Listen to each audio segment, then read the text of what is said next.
Alrighty. So,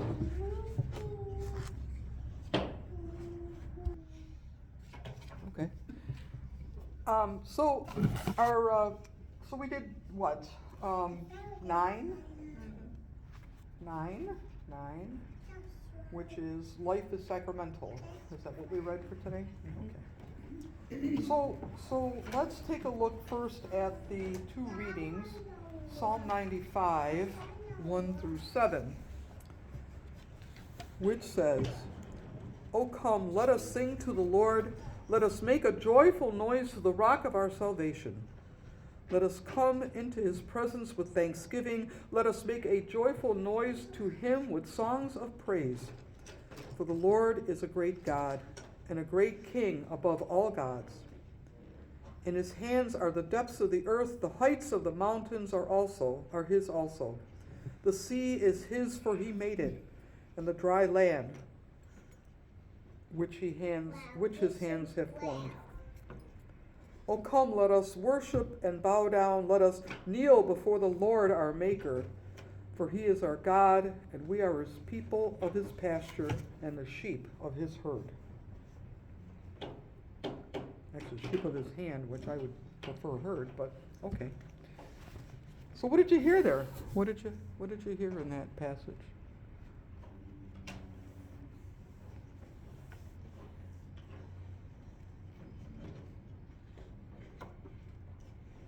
God is good to us and that we need to praise him. We're his. We are his. Everything is of him. He made it all. He is a whole room. Mhm. Yep. So what do you think about the make a joyful noise? So we shouldn't just say, yeah, it's cool. He made the land and the sea and the sky and everything in it, on it, around it, and he made us. That's cool. He's God. Yeah, he can do that. Woohoo! Yeah. Woo, God. Go God. Yeah. Oh, it looks like somebody's at the blessing box. There's been 3 already. Is it open again? Yeah. Oh. Yeah, it got open on Tuesday. Some apples were in there. Lots of apples, yes. Yeah, I was just gonna say. Yeah. Is that part of yours? No. So it's not just enough to acknowledge that we and everything else is of his creation, of his hands, but to be joyful about it, right? To rejoice in the fact and acknowledge that, God's great. Go God. Tell somebody about it. Yeah, right. Because you know what? If you're out in a corner and you're singing and dancing, people are going to stop and say, "What's wrong with you?" You're going to say, "I am just so thrilled that I know God and that God made all of this and he did it all for me and for you." Aren't you excited about that? I think you should stand on this corner and dance and sing with me. As they slink Okay, goodbye. Is that a Jehovah's Witness? Somebody call the white coats. Yeah. Yeah. But really, it's if you like this thing I was at this weekend was about, and I say weekend even though it wasn't. It was Monday, Tuesday, Wednesday. Kind of a weird thing, but it was about self-care and how we tend to give all we have, and that's great, but it's not great. Because when we start doing everything, we, meaning pastors, when we start doing everything, nobody else does anything because of we don't have to do it, pastor does it. Because people complain, "I can't get anybody to do anything." Well, that's why, because you're doing it all. Fits in well with today's study. Yeah, it does. Yeah. But it is our job to be the cheerleaders. It is our job to be the cheerleaders. And guess what? Train you to be cheerleaders. It's not just me, because if you're not cheering too, then I'm not doing my job. Yeah. Okay. I'm not learning anything. All right. Job 12, 7 through 10. Job 12. 7 through 10. Anybody? Okay. 7 through 10. But ask the animals, and they will teach you, the birds of the air, and they will tell you. Ask the plants of the earth, and they will teach you, and the fish of the sea will declare to you. What is it, 7 to 7 through 10. Who among all these does not know that the hand of the Lord has done this? In his hand is the life of every living thing, and the breath of every human being. There you go. That goes perfectly with the other one, huh? It says, yeah. So the animals know it, so we should. And they'll tell you, they'll teach you, right? Because they'll show you their glory, their life, their purpose, what they do. Nothing more beautiful than watching hummingbirds. Or watch hummingbirds. They're just so. It's amazing to me that something that small can move so fast and stand perfectly still with their wings going like 1,000 miles an hour. Yeah. I'm always fascinated by bumblebees too, because of how big they are with their tiny wings. Yeah, I call them flying pandas. yeah, yeah. And then look at the opposite of that. Look at an ostrich. Yeah. Oh my Lord, an ostrich, that big thing, and they are fast. They are fast. Now they can't fly, No. but man, they get them feet going. Boom, boom, boom. And They if are fast. And if they kick you, you know you've been kicked. Oh Oh, yeah. yeah. Oh yeah. Yeah. Almost as I bad think as I'll a pass kangaroo. on that. Hmm? I think I'll pass on that. Yeah. By an ostrich, yeah. Yeah, I don't want to be kicked by an ostrich. I really don't want to be kicked by anything, so. Yeah, Yeah, really. right, yeah. I'm not into getting kicked. Thank you very much. Yeah. Anything else on the two readings? I just, God likes noise, and we try to be silent, but it says shout to me, and animals make noise, so just, Yep. God enjoys that. It's that, we should embrace that. Yes. Yep. It's like it's like, I don't know which one it is, but it's like the thing that says there's a time for every purpose. Right. A time to live, a time to die, a time to sing, a time to Ecclesiastes. cry. There's just a time, and I think that's kind of what this is trying to say, and it's also saying though, but when your heart is full of joy, don't smolder it, don't put that fire out. Let it out. Let it out. Yeah, you've got so much to be grateful for, so much to be happy for, joyful about.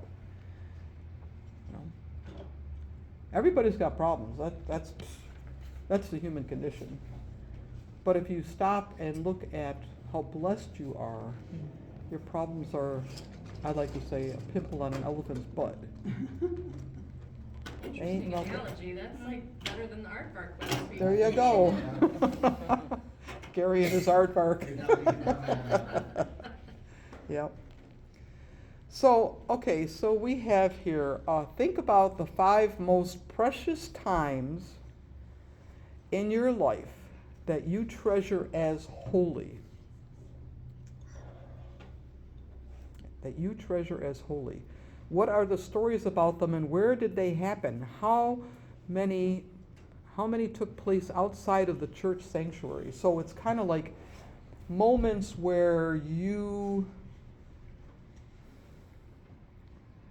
sensed God, felt the closeness of God, heard the voice of God, outside of the sanctuary.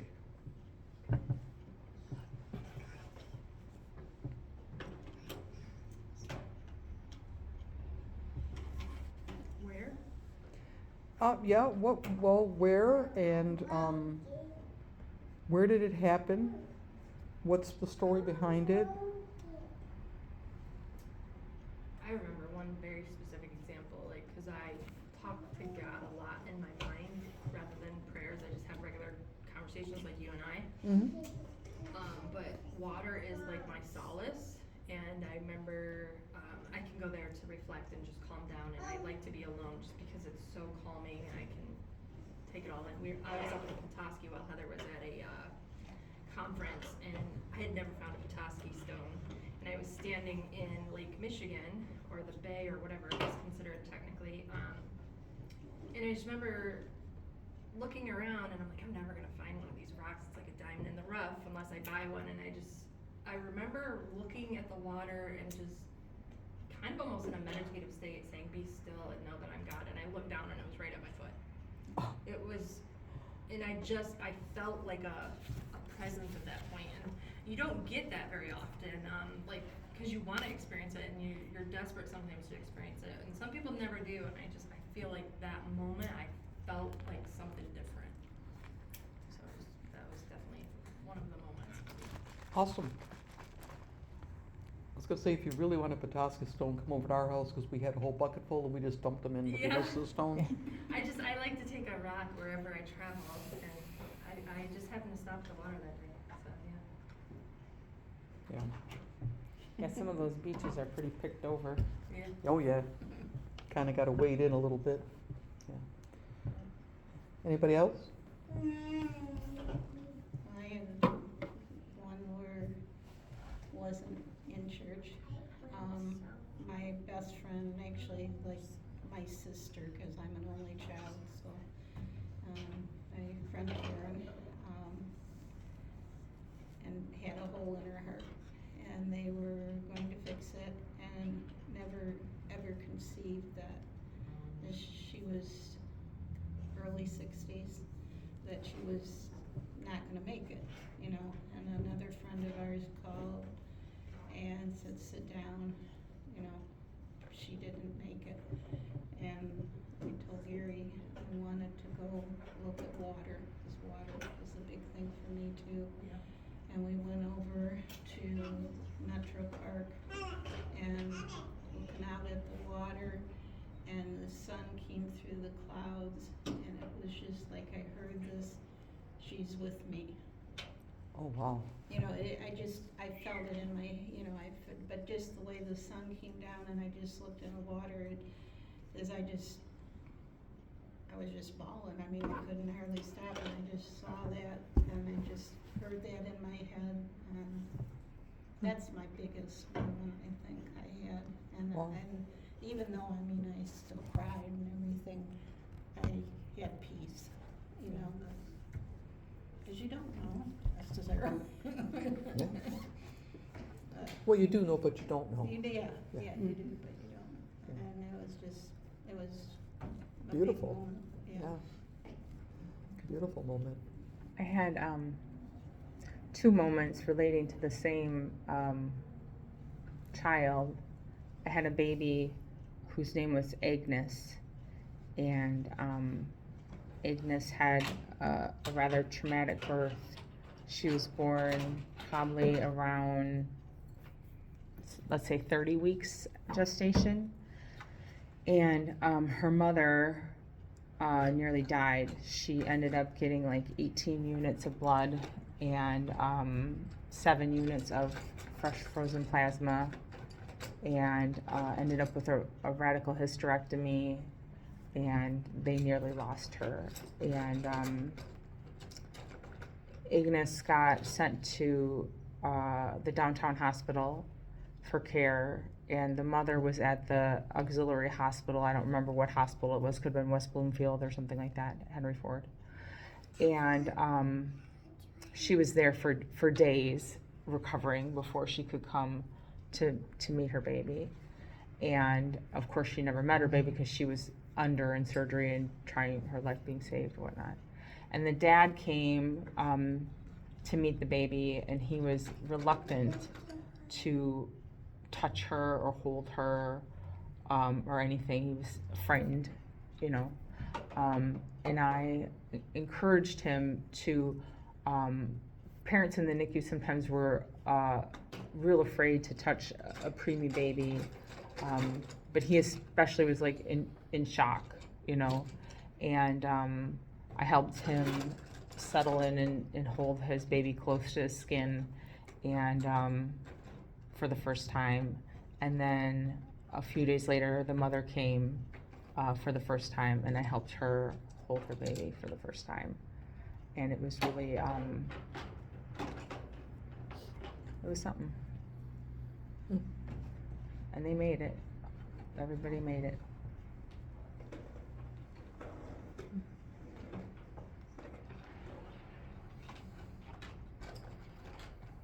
You must have a story. I don't have a story. Marilyn? The only thing that,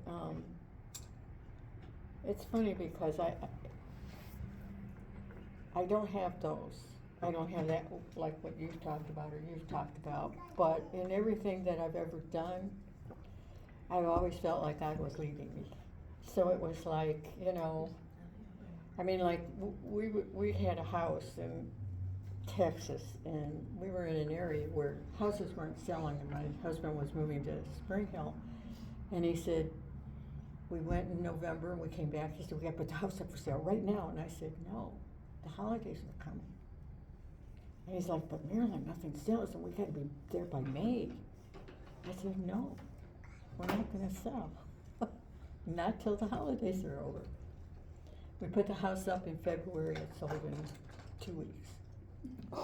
Wow. And I said, See? I told you so. well, no, you know, I just said, to me, when I got moved and everything and I looked back at it, I thought, God was sitting on my shoulder. I mean, I had nothing to worry about, you know, and at that time I didn't think of it that way.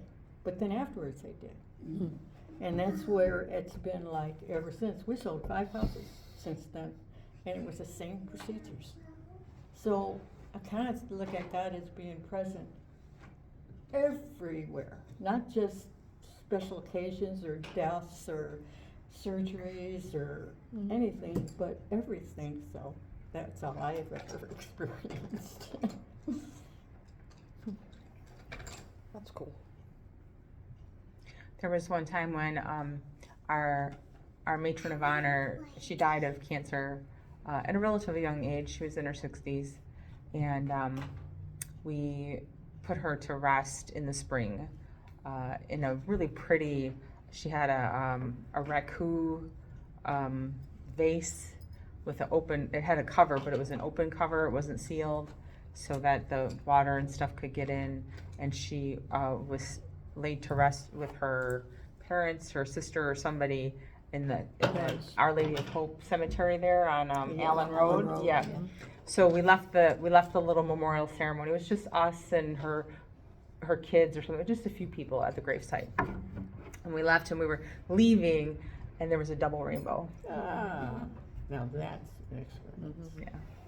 And it was like a full sky, like end to end double rainbow. That's probably 2 pots of gold, too. Yeah. Do you remember that? I do. I do. Every time I drive past her, I go, Hi, Judy. hi, Judy. Yeah.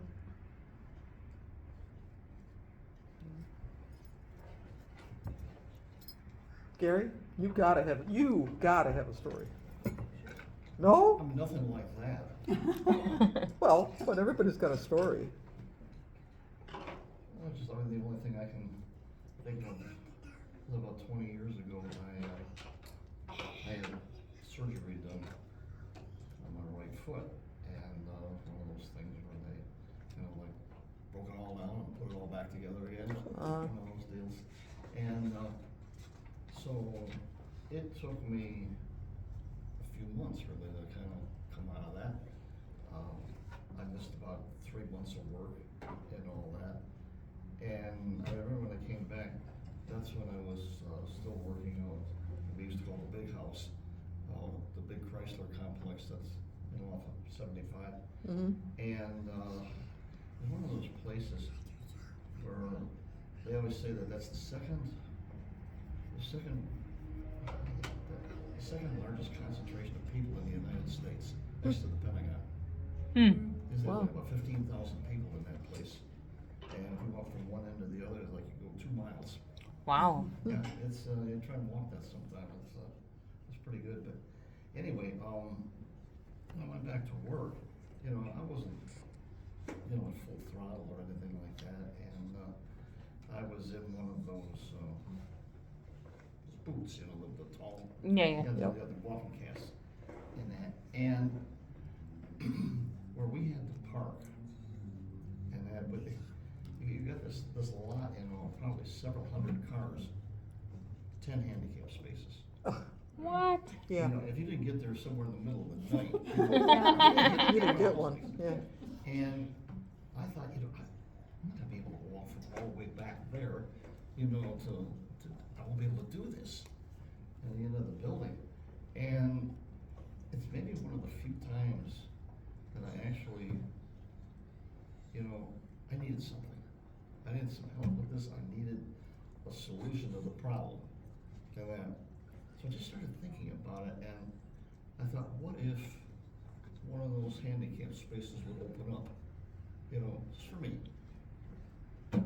I tracked it. I think it was 18 times within 21 days, one of those spots was open. And the vast majority of the time, spot number 4. Yeah, I mean, it was just amazing. You know, in there, you got all these hundreds of cars and everything like that. There's that whole. Huh. How did that happen? You know, Huh. and it served me for what I needed it for. And then by the time, you know, those 3 weeks, a month or whatever was over with, I could pretty much hoof it on my own. And by God, if that hole didn't close up, I never saw, in all the years I was out there, I never You saw don't one need of those it spots anymore. open up again. Huh. Yeah. But, you know, you call it what you will, you know, yeah, something there. And, That kind of go with, along with, God won't give you more than you can handle. yeah. Yeah.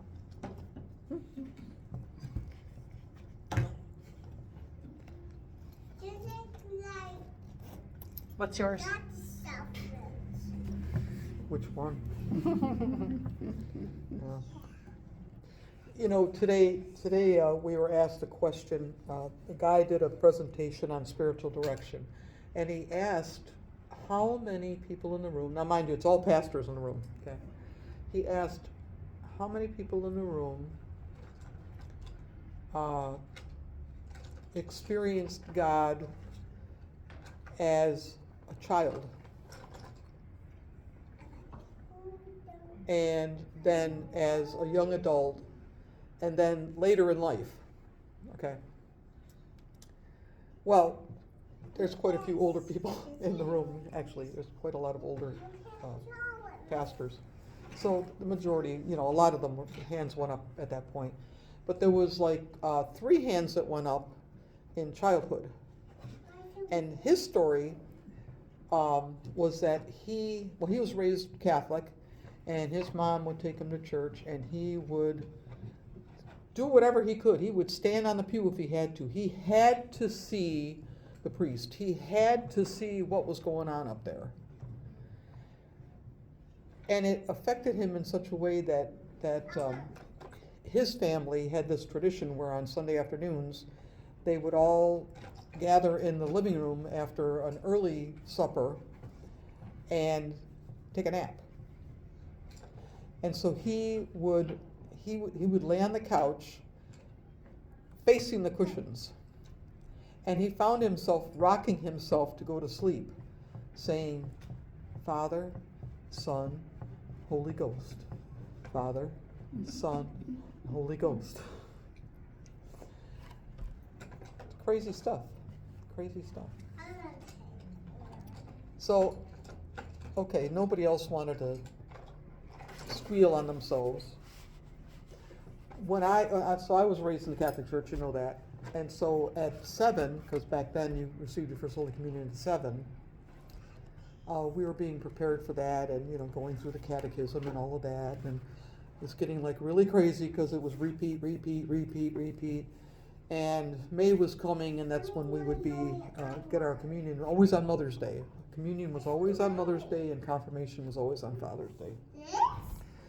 Well, we went over to the church, and we were practicing getting in and out of the pew, you know, so that we didn't look like a bunch of clodhoppers, and going up to the altar rail and kneeling, because back then that's, you know, and you never touched the host, you got it on your tongue back then.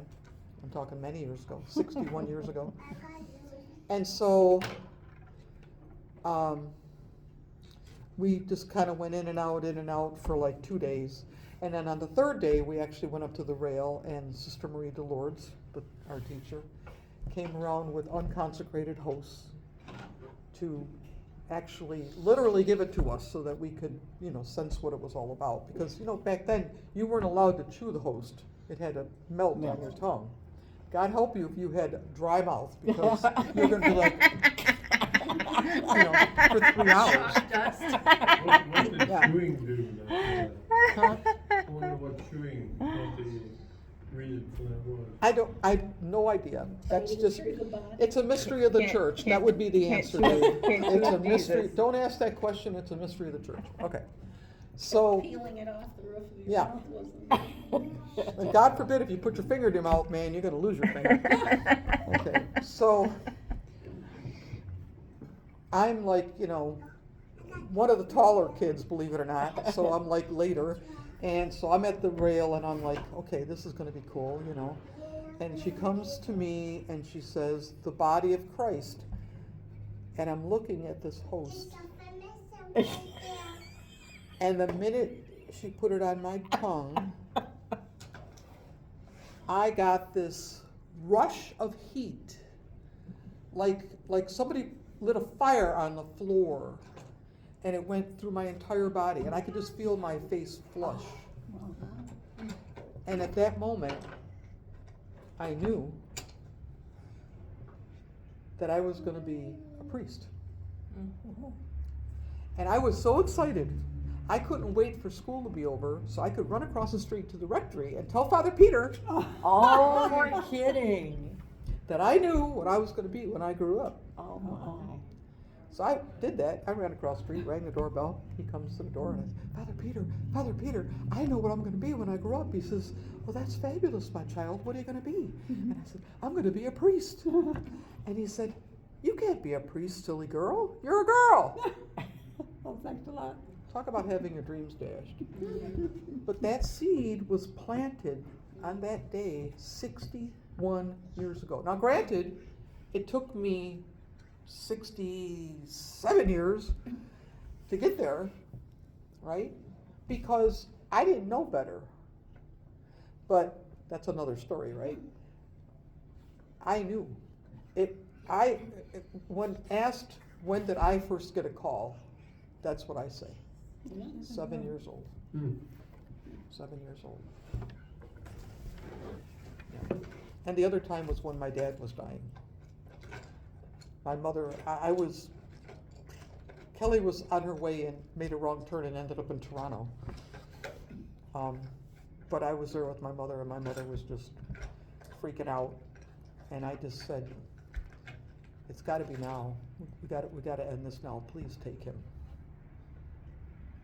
And then my mother, who at this point was like, you know, to this day, she'll say that he was already gone when we got back to the nursing home. But she was there, and she was sitting down, and she had her head on his arm, and she was crying. And that's when I said, Dad, it's okay. You can go. Don't worry. I'll take care of her. And I said, please, Lord, just take him. Just take him. He suffered enough. And then my mother, who, you know, I didn't say this out loud. My mother looks up to the ceiling and she says, Angelina, that's my father's mother, Angelina, take your son. Come and get your son, she said. And she put her head back down on his arm. He took a deep breath and was gone. Wow.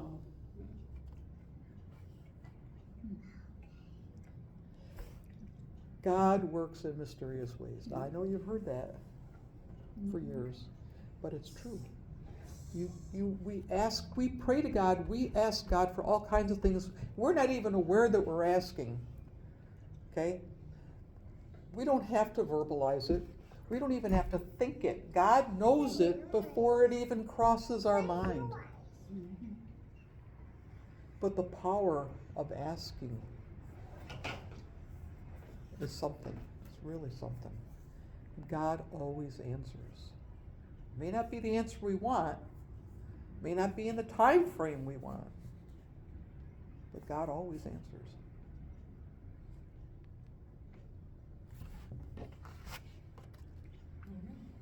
My problem with communion, I don't know what age, we did not take communion until we were confirmed Okay. in the American Lutheran Church. And the pastor did put the wafer on your tongue. And I was so mortified or scared, I don't know. Is my mouth open wide enough? Is my tongue out far enough, or is it not out far? I don't know. Always remember that. Yeah. We had, remember Donna?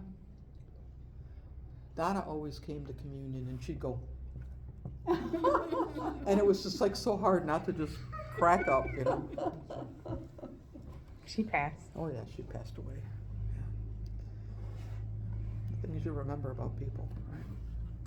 So here's a good one for you. When you want to spend time with God during a typical weekday, where do you go? Where do you go? I know where Crystal goes. Yeah. If you don't have such a place or places, what can you do to create or discover one? I do the majority of my praying in the car on my way to work. In the morning, not so much at night, but in the morning. Mm. I'm outside taking a walk usually. Dog or no dog. Gosh, I pray in the bedroom when I get up, and then I go to the bathroom and I pray again. And then I go into the living room, open the curtains, and I pray again. And then I go and eat my little breakfast, and I sit down and I read my readings, and then I pray again. Then I get up and I go to where I'm driving and I pray again.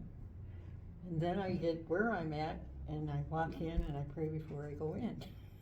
I don't know why, it's like a bad habit, and I don't even know I'm doing it until I've actually done it. It seems like I'm praying all the time. So you're taking care of all of us. I guess, I I don't know think what that's, to do. I think that's what I consider, I'm talking to God all the time, but I like do my, too. Yeah. like Yeah. to the point where I'm rambling sometimes with the Yeah, second person in my exactly. head. Yep. But truly like reflecting and meditative is like that moment. I don't think I could get through the day if I didn't do that. Yeah, I agree. I think a lot of my prayers are just, thank you, God. Exactly. Because it's the strangest stuff that, you stick a stack of papers in the printer, and you're doing something, and you got X number of letters to do. Got just enough paper, that kind Isn't of it? stuff. And And, so you say and I thank always you. say, thank you, Always. God. Always. I know, it's a habit, yeah, it's Yeah. the same way. Yeah. A page turns right and I go to read something and it's Yeah. like, it gave me an answer and it's like, thank you, God. Yeah. It's like- Yeah, It's just a continuous, yeah. Yeah. Yeah, the car seems to be very conducive to prayer. Mhm, The what? The car, Oh, car. yeah. mhm. I don't know, some might call that distracted driving, I don't. I've wondered about that too, but Yeah. it hasn't interfered yet. Yeah, really. And I have an hour to drive, so I have lots of time. Mm. Yeah. I don't have a lot of time that I pray. I have a lot of time that I worry. but isn't that a way of praying? I don't think so. Cause then you're sitting there I do. saying, I wonder if this is gonna happen, and then it doesn't happen. No, I just And then you worry say- obsessively. Yeah, but in a way, you're actually asking, in a way, by doing that, by worrying, because, and God's actually watching over you and saying, I'm taking care of it, Kim. Like where I'm you're doing where it." you're spending time getting out of bed, praying, going to the bathroom praying, over here praying, and to the door praying. Like I'm But coming isn't up it with a way like of avoiding catastrophic events that could happen. But it doesn't happen. Preparing yourself for the worst. What if I open the door to let the dogs out and the garage door is open? What if I go out there and there's a skunk? It's everything like to me like I'm catastrophizing everything like everything bad that could happen. Well, Charlotte went out the other night. I flip on the light. and But I then say, you come back "Hello, and you stop come in the kicking the evening, you walls." go to bed, and you say, thank you, God, for getting me through all this. I do when I try to go to Exactly. sleep and I like some Exactly. deep breathing, going to sleep. Yeah. Then I say some prayers Yeah. at So night. you're like, actually and I've made it through the surviving day and and I safe. survived There you go. and nothing catastrophic happened. And I say goodnight to Carm, Yep. and I bless her to sleep. Then Every yeah, night, even while I was gone. yeah, I always say a blessing over her before we go to sleep. Yep. Actually, you do. most of my prayers at night are, God, please turn my brain off. Yeah. Oh, really. With me lately, it's, can you please turn off the music? There was a blessing that my mother used to always say to me before I would go to sleep, and I say that same blessing at night. Good night, sweetheart. God bless you. Keep you safe. Do you Sweet dreams. See think, you in the I morning. have a question. Do you think that feelings, whether you call them intuitions or just feelings, are God nudging you? Oh, sure. That's interesting. Yeah, Or I think- some I people think it- call it whispers from angels Mhm. or, yeah. yeah. Yeah, one of the things that was said this week was a question thrown at us. Do you think God is always with you, just with you? That's interesting. Yeah. And it was Because how kind of can he like, be in the hospital with that surgeon? Yeah, no. yeah, and it was kind of like somebody would, God is everybody kind of like, omnipotent. what? No, God is with everybody all the All time. the time, yeah. Not just with me, you know. And some other girl, a woman said, yeah, God's with me all the time. This is Bishop Bowden. And I sit in the front table because if they show slides, I have to go get my glasses. So I sit in the front table, so I have to do that. And he looked at me and I said, yes and no. That's the answer. He said, that is the answer. It's because God is with you all the time. You can try to push God away, but God is with you all the time. God is that powerful that he can be with everyone all the time. And you never have to run, you never have to chase God. Just acknowledge. But really, what is God? Can you actually define what is God? God is a supreme being, I mean, like, if you. omnipresent, all-powerful, almighty. All of him. Right, but, Creator, like- Creator. Creator, Redeemer. Is it like, is God spiritual matter. world? Is God physical world? Is God, I mean, you can't, Uh-huh. right, Yes, exactly, all- right? all of So us, when yes. you, All of when it, you yeah. say God is everywhere all the time Yeah. to everyone, Mhm. then when you, what am I trying to, I can't quite put into words what I'm thinking. It's like it's so large you can't nail it down. Right, Do you that's understand? God. God is so Right, large but you he- can't nail but it down. he's Right. in all of us, so he's with all of us. He created all of us. Right. He is. Being a nurse, you should know that. You've got DNA of God.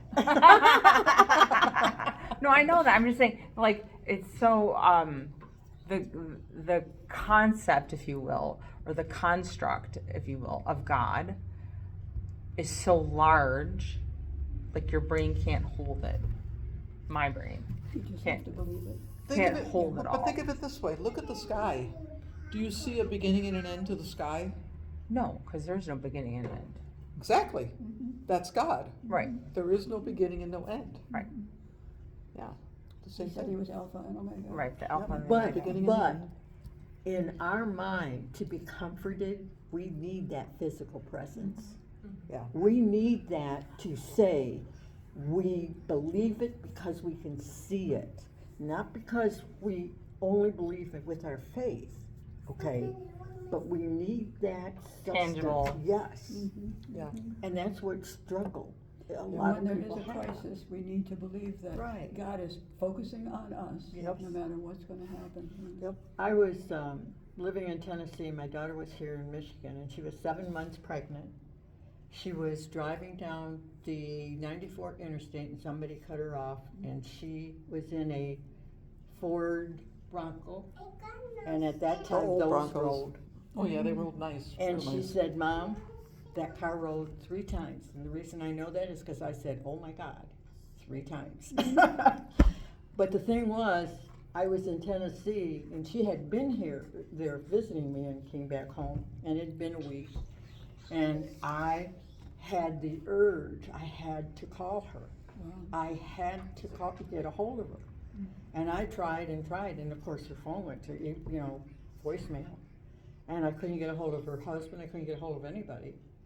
And my son at that time was living in Tennessee, and he happened to call me. And he said, Mom, don't panic. Kim's okay, however, she's been in an accident, and then proceeded to tell me what happened. But at that time, that feeling of that urgency Mhm. made me feel like it was the presence of God at that time, because there was no reason to have that at that time. No reason to me, Right. okay? But when I found out what happened, then it explained it, and that threw me.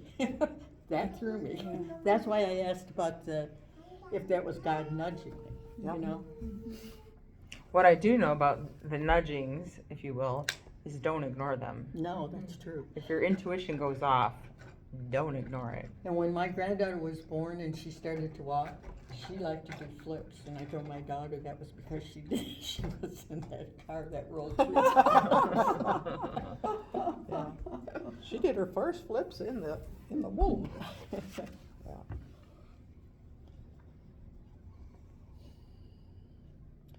What settings bring a sense of wonder and awe or awareness of God's presence and to reality for you? There you go, that's your answer. What settings? Yep. For me, it's mostly nature. Yeah. I think so. Same. I call it God's Yep. canvas. I remember when Gary and I took a trip 3 years ago, I think. We came up through Green Bay and then up around North Hart. And I love Lake of the Clouds and Porcupine Mountains, and the leaves should have all been down on the ground, but they weren't. It was a real late fall, and we were standing up high, looking down on it. I just like, there's a God. You know, I There mean, it it's is. It's just so crazy. I just went there 2 weeks ago and I fell in love with porcupine. Oh, isn't that beautiful? Yeah, and then, but it's Lake of the Clouds, just with all those colored leaves around it that really shouldn't have been there based on normal season. Times. Right. Yeah, Even what about bef- now? Yeah, Yeah, the weather was unusually warm. yeah, we just had a picnic in the middle of October in shorts, and it Yeah, was just. way up there. Yeah, that's how it was 2 weeks ago when we were up there. The colors were just starting to change rather than being fully changed. It was warmer up there than down here. And when I Yeah, see like all those the beautiful, pictures you had, yeah. see all those beautiful red trees and yellow trees, then I say, how can anybody say that there's not a God? Mhm. Nobody else could create this. Right. Nobody, how could they possibly, and think about our human body, who could Yep. possibly think of all How the things that intricate are it is there when and you really how they think about it. function, and nobody, it's gotta be God. Mhm. Yep. I was gonna say, it's not a scene, but when I look at the beauty of people, all the different shapes and sizes, all the different colors, all the different abilities, all the different, Personalities. yeah, and just like, who can do math and who can do science and who can do art and who can, just the different, who excels at taking care of children and who excels at astrophysics. Just there's so many different facets of our human condition. It's just really amazing. Yeah, it's amazing. It's always You okay, say David? use the gifts. Yeah. Want a water? No, No? I'm good. Okay. Use I the can get gifts one. that God's given you, you know. Right.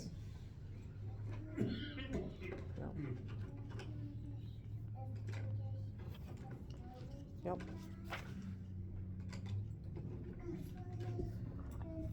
Anything else on this chapter? My favorite place, is on the golf course. Yes. Yeah, And it could be any golf course, it doesn't matter which one. And it's a shared experience with the other golfers that are out there. And it doesn't matter if it's a beautiful day or a rainy day, it's still a good day and a wonderful day. yep. A day that was given to me to enjoy, one way or another. Amen. Yep. I was listening to the other stories, and it seems to be that a lot of our experiences that we treasure the most are wrapped around either a birth or a death. And my first child was born in Japan, Oh, wow. and I was on the way to the golf course that day and playing in a match, and I forgot my golf shoes. And at that time, we actually bought a house in Japan, and I had to go back to the house to get my golf shoes. And my wife said, "You can't go to play golf. We have to go to the hospital." So something happened there that sent me back home. Mhm. That's Oh, what yeah. it Sure. was. Yeah, couldn't exactly drive herself to the hospital, huh? Huh. Well. Anybody have any comment about the whole communion thing that was in here? Oh, no. It says communion is one particular example of a general truth about the presence of God. It is a gift given to us in order to help us see Christ present in a place God promises to be present.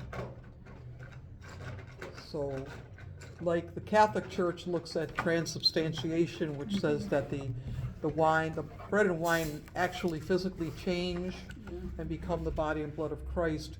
Our version of that is consubstantiation, which is the God is present. God's presence exists with reality, not instead of. So there is no physical change. There is no. And as a But it's little not. kid, It's that's not as gross. minimalized. It's not as minimalized as being representative of, because that's something that. It's interesting. That's why you couldn't chew the host. There you go. Yeah, but they talked about the magician's magic words, the hocus pocus. Yeah. Yeah. That was really interesting. Yeah, Yeah. it is. That was- They said it Hocus could have been corpus. Yep. derived from Latin words. Yep. Yeah. I remember my son was preparing for First Communion and stuff. There were 3 little boys that really tried everyone's soul, including my son. Anyway, and every time they talked about, Catholic Church, this is the body, this is, this is the blood and everything. And, and he'd yell out, "Gross!" or something. 'Cause he was such Yeah. a fun little kid. Anyway, and he ended up, he did get through his First Communion. He didn't go farther than that. But, yeah, it was, a lot of the kids were real put off by that. But if they'd had this viewpoint, I don't think it would Right. have been an issue. But Yeah. Yeah. Anything else? Next week, what is it? Something is horizontal. Worship is horizontal. Yes, yeah, Hmm. that was interesting. Okay, that'll be interesting. So that's what we'll hit next week. Good conversation tonight.